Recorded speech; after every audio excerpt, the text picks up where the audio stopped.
Welcome to Frank Bruno Law. I am Frank Bruno. I'm an elder law, estate planning, and probate attorney in New York. Today is day 4 of the Probate Primer. But first, before I speak about that, I'd like to let you know if you want to reach out to me, if you need to reach out to me, please go to callfrankbruno.com. I accept telephone calls and in-person interviews.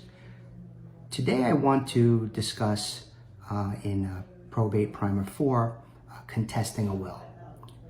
So I'll give some information about that. When we last left our story, we had submitted paperwork to the court, and I said I would let you know if there was going to be a bumpy ride, how that goes. Well, the executor in our story, the executor filed a will with the court. And we're waiting for the court to determine that the will is valid. Just because a will is filed doesn't mean that it's valid. We want the court to look at the documentation that we submitted and confirm that it's valid, and then to appoint the executor, and then the executor can go on to stage 2 and stage 3 of the probate process. So while we're waiting for the court to decide, a person with standing can object to the will. So they could do that 2 ways. They could, give the executor a little bit of, or the proposed executor, a little bit of a hard time and not sign a consent.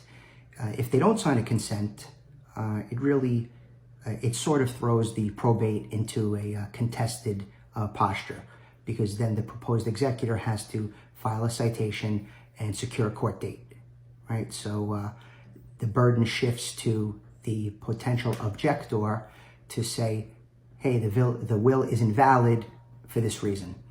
So the person needs standing. They need to have been either an heir at law, or a beneficiary of the will, or a prior beneficiary. Say there was a will from a few years ago that left them a percentage of the estate or a house or something, and in the most recent will, that person was written out of the will. So that person would also have standing. So you need to have standing to object. You have to demonstrate what it is. And usually there's one of three grounds. One could be that you're alleging that the person didn't have mental capacity to sign the will. Another valid reason to object to a will could be that the will was not properly executed.